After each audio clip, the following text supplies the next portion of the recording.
Hello, hello, hello. Hello, God's beautiful people. It is currently about 5 something in the morning, and I am sitting outside in the dark and listening to the rain. Um,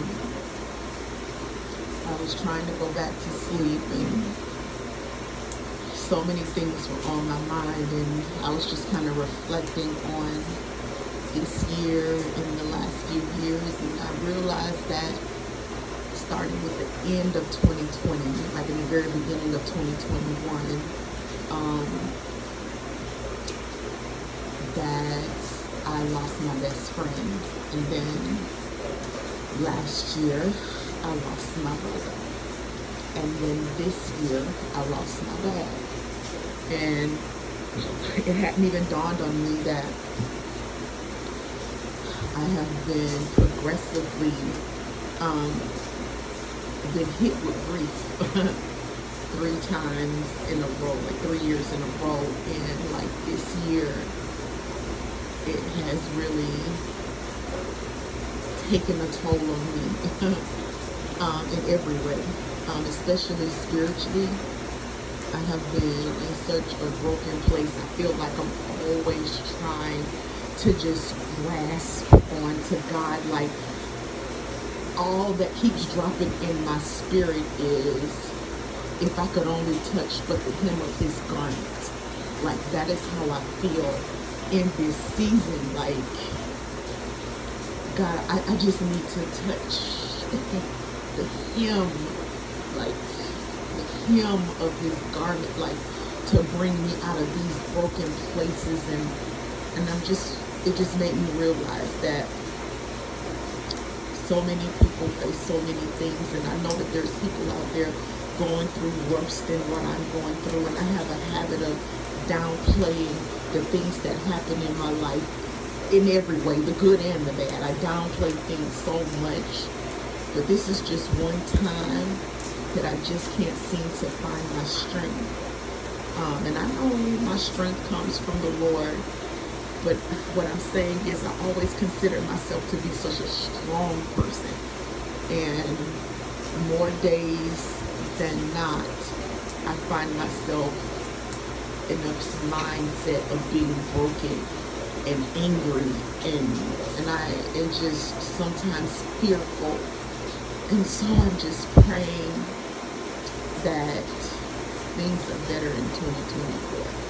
I am praying that I get to a place of peace, and I pray the same thing for you all. Like, even though right now things may feel and look like it just cannot get better, it absolutely can. I know it can. You know it can, because we serve a God who can. And I just wanted to encourage you all to not give up hope.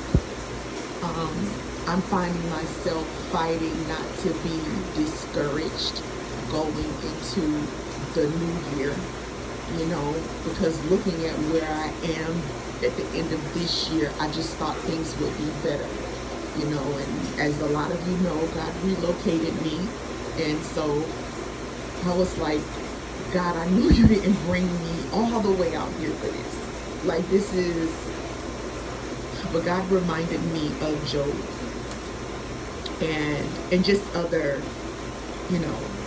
people in the Bible, that it was in the midst of the brokenness, it was in the midst of the storm, it was in the midst of the troubles, it was in the midst of the pain, it was in the midst of the loss, it was in the midst of the grief. Job was experiencing all those things, and he did not have a period of where things start progressively getting good. No, in the midst of all of that, in just a moment, God changed his story.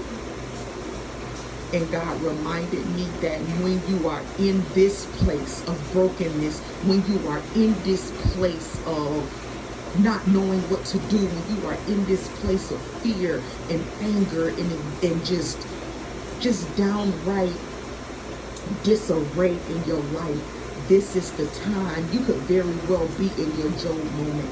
Like, you could be at any given moment. God can just change your story and bless you with double. You know, I struggle with being alone and like just being without my family. And it's one thing to go through grief, but when you have to go through that thing alone, let me tell you something, it just hits different. And God just had to remind me, like, Ruth was in the field working, grazing after she had suffered loss. Like, she was basically starting over. She was in the field picking up scraps. Like, she was in the field just getting what she can get, making it how she can make it, not knowing that right there in that moment, God had somebody standing there. God had somebody waiting to bless her in ways that she could ever imagine. So I just want to encourage you all, and myself as well, that even in this state of devastation, because it just feels like my life is just in this place of devastation. Like, this is not the job I thought he was going to send me to. Everything there is broken. And when I tell y'all, every week I'm putting out fires. Every week is something. Every other day is something. And I'm talking about, like, really bad stuff. Like, you know, and God continues to show me mercy and give me the tools and everything that I need to pull me through. But it's just the fact that it's like adversity after adversity after adversity, on top of the grief, on top of the pain, on top of the fear, on top of my emotions, on top of my anger, on top of my loneliness, on top of all of those things. And I'm like, oh God, when is it gonna be my moment? And I know that a lot of you are going through the same thing. So I just want to encourage you all to just know that God hears you, he sees you, he recognizes you. And just like Job, in the worst state he could have ever imagined he'd be in his life, God instantly changed it. He instantly blessed him. He instantly elevated him. He instantly favored him. So I just want to encourage you that even in the broken places, God can instantly bless you, instantly rescue you, instantly favor you, instantly anoint you, instantly in a moment. Don't give up. I am looking for more in 2024, okay? And I need you all to do the same. Y'all stay encouraged. I love y'all. And the way this rain is falling and the way this rain is coming down, know this is symbolic of how your blessings will be, how your favor will be, how your anointing will be, how it all will be for you in 2024. Because this is the first time since I've been here that, well, the second time that I've seen rain fall like this. So it doesn't happen quite often. So I'm just taking it as a blessing that I can sit here and enjoy the works of the Lord and glorify the Lord in this moment, regardless of what it looks like. God is going to work it out in our favor. I love y'all, and I will be back with another word from the Lord.